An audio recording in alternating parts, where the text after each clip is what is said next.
Assalamualaikum warahmatullahi taala wabarakatuh. Bismillahirrahmanirrahim. Kita jumpa lagi di saluran Pok Nikdin yang membincangkan isu-isu ekonomi dan juga bisnes. Hari ini kita akan membincangkan 5 perkara yang penting dalam pembentukan strategi dan kelima-lima perkara ini kena dipilih dengan betul agar strategi yang kita bentuk itu akan menjadikan asas kepada kemajuan dan juga kelestarian perniagaan kita. Sebelum kita bincang dengan lebih lanjut, jika anda suka dengan konten-konten yang dibincangkan di saluran ini, maka sila subscribe channel Pok Nikdin dan kongsikan channel ini dengan rakan-rakan usahawan anda. Dalam pembentukan strategi ada 5 perkara penting yang kita kena pilih. Yang pertama ialah visi kita. Ke mana kita nak bawa perniagaan. Ini biasanya ada masa-masa yang telah kita tetapkan agar ianya memberikan fokus kepada ahli-ahli pasukan kita bahawa mereka perlu berusaha dengan gigih untuk mencapai visi berkenaan. Visi ini ialah kedudukan perniagaan dalam yang kita cadangkan untuk dicapai dalam masa yang kita tetapkan itu. Apakah bentuk perniagaan kita, bagaimanakah pasaran kita, bagaimanakah kaedah operasi kita, bagaimanakah kecemerlangan pekerja kita, bagaimanakah kedudukan keuangan kita, bagaimanakah kita di hati pelanggan-pelanggan kita. Ini merupakan perkara-perkara yang kita kena tetapkan agar kita mempunyai target yang jelas dalam apa yang mahu kita capai. Dan biasanya visi ini akan dirangkumkan dalam satu kenyataan yang jelas supaya orang-orang yang ada dalam perniagaan kita ataupun orang-orang yang menjadi pihak-pihak yang berkepentingan tahu ke mana perniagaan kita hendak ditujukan. Yang kedua ialah misi ataupun tujuan penubuhan perniagaan. Ini mungkin kena dikaji semula ataupun ditetapkan kerana biasanya misi ini menjadi satu perkara yang besar yang akan menjadi perkara yang dirujuk sekiranya kita perlu membuat keputusan-keputusan yang besar. Misi ini merupakan asas kepada mengapa perniagaan ditubuhkan, apa sebenarnya yang mahu dicapai melalui perniagaan ini dan mengapa orang-orang yang terlibat dengan perniagaan ini yakin dan percaya bahawa sekiranya misi ini dicapai, mereka akan membawa kebaikan bukan hanya kepada diri mereka tetapi kepada pihak-pihak yang disentuh oleh perniagaan, termasuklah pelanggannya, pembekalnya dan kesemua orang yang ada dalam perniagaan itu. Jadi misi ini merupakan satu perkara yang perlu diperteguhkan dan kena sentiasa dibincangkan dalam perniagaan supaya ianya tetap menjadi satu asas mengapa semua orang yang ada dalam perniagaan itu perlu memberikan usaha, memberikan segala tumpuan untuk mencapai misi yang mulia yang menjadi sebab penubuhan perniagaan. Jadi setelah kita tahu misi dan visi perniagaan, kita mula merangka bagaimana kita nak mencapai misi dan visi itu. Jadi kita akan tetapkan objektif-objektif di dalam perkara-perkara yang besar yang akan menyebabkan ada kejelasan berkenaan dengan arah tuju dan matlamat perniagaan. Contohnya dari segi pemasaran. Apakah objektif kita di dalam segmen pasaran yang telah kita tetapkan? Adakah kita nak jadi pembekal yang unggul? Adakah kita nak jadi pembekal yang kompetitif? Adakah kita nak menjadi peneraju dalam perkara-perkara tertentu? Ini akan menjadi objektif di dalam bab itu. Kita juga mungkin memilih kecemerlangan operasi sebagai satu objektif. Jadi apakah perkara-perkara yang akan menunjukkan bahawa kita telah mencapai objektif berkenaan.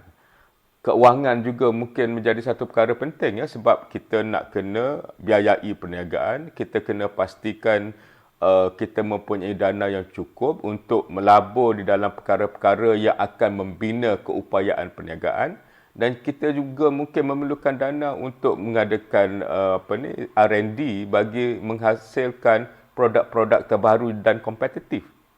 Jadi kita mungkin ada objektif dari segi pasaran, objektif dari segi operasi, objektif dari segi keuangan, dan satu perkara penting sekali lagi ialah modal insan yang ada dalam perniagaan. Jadi mungkin ada satu objektif khusus di dalam perkara berkenaan. Jadi biasanya dalam mana-mana strategi perniagaan, dia ada dalam mungkin 4 ataupun 7 objektif-objektif besar. Kerana daripada objektif-objektif itu, kita akan bentuk pula apa yang dipanggil pelan-pelan tindakan. Maknanya kita tak boleh hanya ada sasaran, tapi kita kena ada juga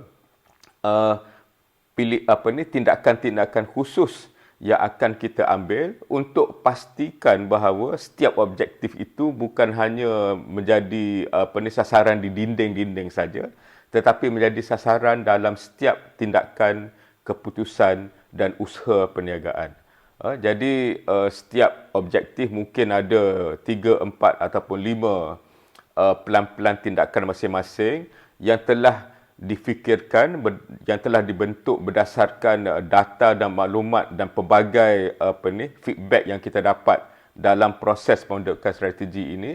Jadi ini akan menyebabkan strategi yang kita nak capai ataupun objektif yang kita nak capai itu lebih real ataupun lebih mempunyai tahap yang mana kita boleh mencapainya dengan cara yang realistik. Jadi ini semua penting kerana ianya akan menyebabkan ada kejelasan dari segi mengapa perniagaan ditubuhkan, ke mana ianya nak dibawa, apakah yang perlu ada atau perlu dicapai untuk mencapai tahap itu dan bagaimana ianya nak dicapai. Dan dalam pelan strategik yang lebih terperinci, biasanya setiap pelan tindakan ini akan diagihkan kepada ahli-ahli pasukan kita supaya mereka tahu apakah tanggungjawab dan peranan mereka di dalam membantu perniagaan mencapai objektif-objektif yang telah ditetapkan itu bagi merealisasikan visi dan misi perniagaan. Jadi ini satu biasanya akan diperbincangkan, ada yang mengadakan perbincangan dalam tempoh yang agak panjang bagi memastikan setiap apa yang mereka pilih itu benar-benar sesuai dengan kedudukan syarikat, realiti dalam ekosistem perniagaan dan bukannya sekadar kata-kata yang sedap didengar tetapi tidak mempunyai makna kerana ianya jauh daripada realiti yang ada di dalam perniagaan dan juga dalam ekosistem perniagaan. Satu perkara penting bagi saya ialah nilai dan budaya yang perlu ada bagi memastikan ahli-ahli pasukan kita di dalam perniagaan akan mempunyai kejelasan dari segi kefahaman mereka di dalam mencapai strategi ini dan mereka juga mempunyai nilai dan budaya yang menyebabkan mereka committed dan berusaha bersungguh-sungguh untuk membantu perniagaan mencapai matlamat yang disasarkannya. Jadi nilai dan budaya ini sebenarnya amat penting. Ya. Saya terlibat dalam banyak organisasi dan tidak ada organisasi yang tidak mempunyai masalah dari segi nilai dan budaya.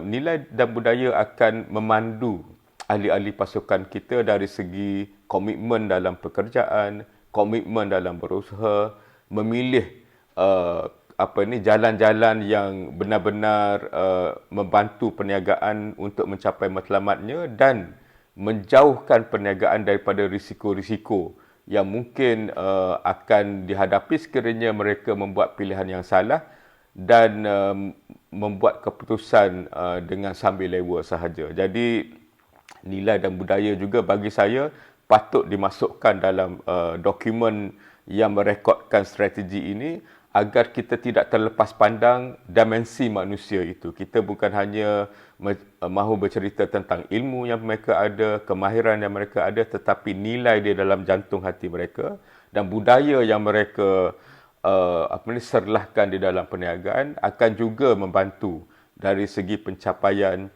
misi dan visi perniagaan. Jadi ini semua perlu diambil kira dalam pembentukan strategi Dan biasanya apabila strategi ini biasanya mengambil masa mungkin 3 hingga 5 tahun untuk dicapai. Jadi di dalam setiap tahun, pelan perniagaan yang disediakan oleh pihak pengurusan akan mengambil kira tahap ataupun kedudukan perniagaan berdasarkan strategi yang telah dipilih, dan ianya mestilah membolehkan perniagaan mencapai matlamat dan sasaran yang telah ditetapkan. Jadi daripada pelan perniagaan ini pula, maka dibentuk belanjawan ataupun bajet bagi memastikan tindakan-tindakan yang perlu diambil dibiayai dengan cukup agar mereka benar-benar berkesan. Kita tidak boleh ada pelan tindakan yang memerlukan duit tapi tak ada duit. Contohnya kita dalam strategi kita nak bina kilang. Tapi jika tidak ada duit, kilang tidak dapat dibina.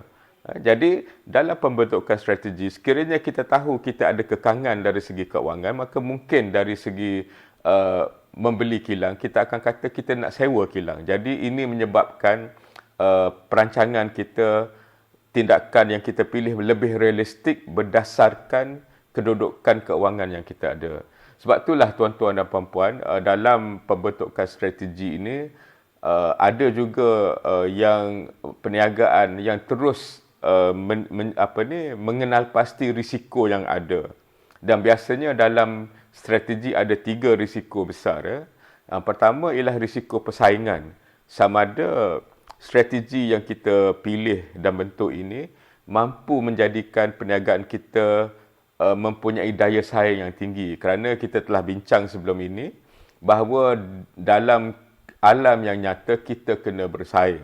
Kita tidak boleh lari daripada persaingan, kerana sekiranya kita masuk dalam ruang yang baru pun dan berjaya menjana keuntungan, orang lain akan nampak dan mereka akan masuk ke dalam ruang yang ada keuntungan itu. Jadi kejayaan kita sebenarnya akan menjemput lebih banyak pesaing untuk masuk dan bersaing dengan kita. Yang kedua ialah dari segi permintaan, sama ada produk ataupun perkhidmatan yang kita kena pasti melalui strategi yang kita pilih ini benar-benar dikehendaki oleh pasaran. Kadang-kadang kita mungkin membayangkan bahawa ada permintaan kepada produk ataupun perkhidmatan kita, tapi oleh kerana kita tidak membuat pilihan itu berdasarkan data dan maklumat yang mantap, maka apabila kita mengeluarkan barangan, mengeluarkan produk, kita dapati tidak ada permintaan. Dan apabila tidak ada permintaan, tidak ada jualan. Dan perniagaan yang tidak dapat menjual pada tahap yang mereka sasarkan, tentunya tidak berjaya.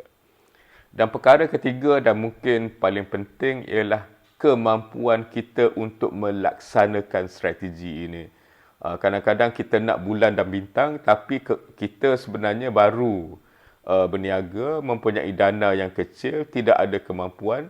Jadi strategi dengan kemampuan apabila ianya terpisah dengan jauh, maka tentunya tidak dapat dilaksanakan.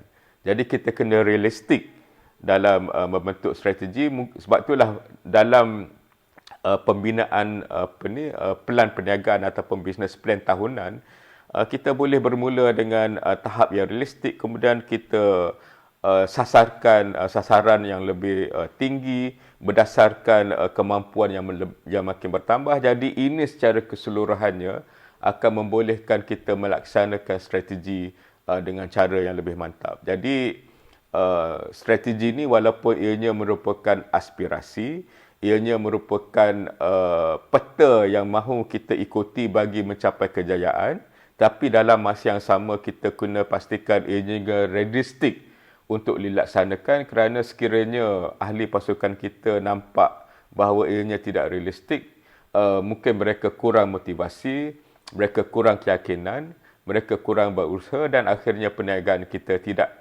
dapat dibawa ke tahap yang nak kita sasarkan itu.